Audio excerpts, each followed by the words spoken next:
ప్రతి బూత్లో 12 నుంచి 15 మంది ఉంటున్నారు.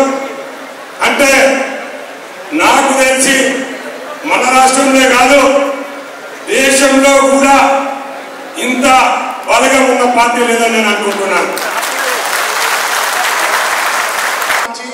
ఓపిక కూర్చోండి.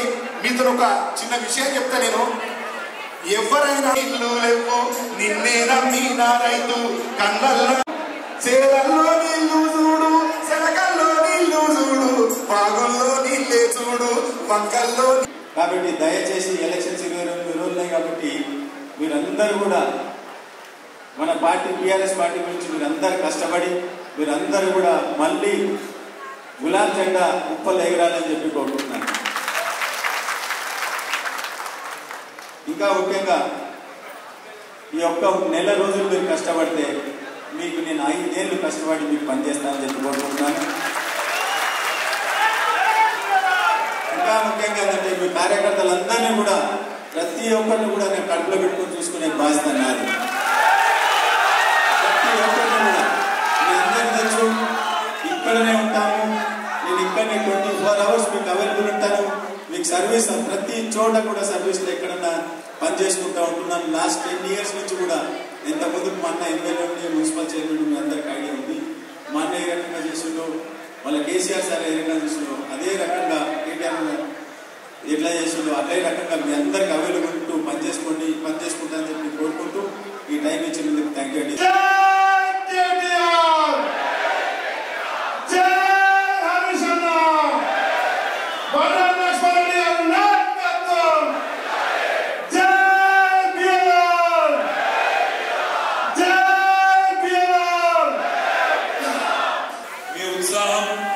మీ ఊపు చూస్తుంటే లక్ష్మారెడ్డి గారి గెలుపు 100% పక్కా అన్నమాట.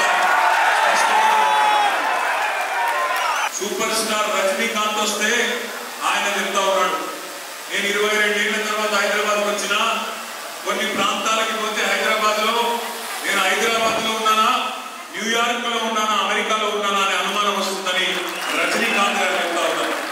నాకు ఇక్కడనే ఇల్లు కట్టుకొని ఉండిపోవాలనిపిస్తున్నది అనే మాట బీజేపీ ఎంపీ బాలీవుడ్ నాయకుడు బాలీవుడ్ స్టార్ సనీ డియోల్ చెప్తా ఉన్నాడు. మన తెలుగు సినిమా యాక్టర్ ఒక అమ్మాయి లయ అని ఉంటుండే, అమ్మాయి అమెరికా పోయి స్థిరపడ్డది. ఆమె మొన్న మధ్యనే 15 ఏళ్ల తర్వాత హైదరాబాద్కి వచ్చింది.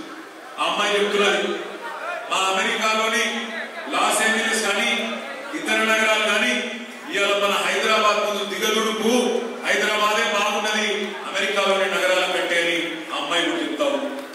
ఇవాళ అంతర్జాతీయ సంస్థలు చెప్తా ఉన్నాయి, హైదరాబాద్ నగరం ప్రపంచంలోనే అత్యున్నత ప్రమాణాలు కలిగిన నగరాల్లో ఒకటి అని వాళ్ళు చెప్తా ఉన్నారు. అదేవిధంగా ప్రస్తుతం వర్తమానం మీద కూడా ఒక ఆలోచన ఉన్న నాయకుడు కేసీఆర్ గారి మాట చెప్పాలి. ఇలా బందోబస్తుగా శాంతి భద్రతలు మెయింటైన్ చేస్తున్నాం చెప్పాలి. ముస్లిం సోదరులు కనబడితే చెప్పాలి. పొరపాటును కూడా మోడీ ఎంత ఒత్తిడి చేసినా, ఎంత బెదిరించినా, ఎన్ని ధమ్కీలు ఇచ్చినా చెప్పాలి. వాళ్ళ కంటికి రెప్పలాగా 9.5 ఏళ్ళు మిమ్మల్ని కాపాడుకున్నది కేసీఆర్. భారతదేశంలో ఇవాళ మొత్తం బీజేపీని కాంగ్రెస్ ను ఎదిరించి ఏకకాలంలో ఇద్దరిని ఓడించి 2 సార్లు 10 సంవత్సరాల పాటు గట్టిగా నిలబడ్డ నాయకుడు కేసీఆర్. అట్లాంటి కేసీఆర్ ను కాపాడుకుంటేనే హైదరాబాద్ లో మత సామరస్యం కానీ, హైదరాబాద్ లో ఒక స్థిరమైన ప్రభుత్వం, సుస్థిరమైన ప్రభుత్వం, దృఢమైన నాయకత్వం ఉంటుందనే మాట గట్టిగా చెప్పాలి. ఉప్పల్ నియోజకవర్గంలో ఒక 2000 కోట్ల రూపాయలతో అభివృద్ధి చేసుకున్నాం గత 9.5 సంవత్సరాల్లో. కానీ ఇంకా చేయాల్సింది చాలా మిగిలి ఉంది. చేయాల్సిన పని సుందరీకరణ కానీ, పార్కులు కానీ, ఐటీ పార్కులు ఇక్కడికి తెచ్చేది కానీ, జెన్పాక్ట్ ఒకటి వచ్చింది, ఇంకా దాన్ని విస్తరిస్తా ఉన్నాం. ఇంకా కూడా చేయాల్సిన పనులు చాలా చాలా ఉన్నాయి. మీ అందరికీ నేను ఇచ్చే మాట ఒకటే, ఉప్పల్ నియోజకవర్గంలో లక్ష్మారెడ్డి గారిని పెద్ద మెజారిటీతో గెలిపించుకోండి.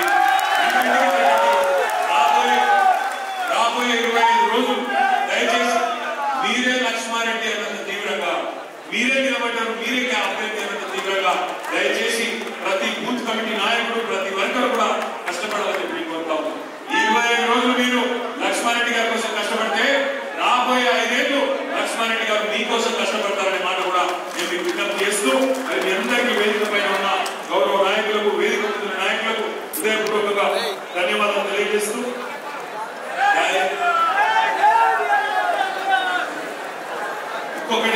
సోషల్ మీడియా కోసం ప్రత్యేకంగా లక్ష్మారెడ్డి గారి పేరు మీద పిఎల్ఆర్ మన సోషల్ మీడియా అనేది కూడా పెట్టినాం. అది కూడా దయచేసి వాడ వీటికి ఇవ్వాలని చెప్పి కూడా కోరుతూ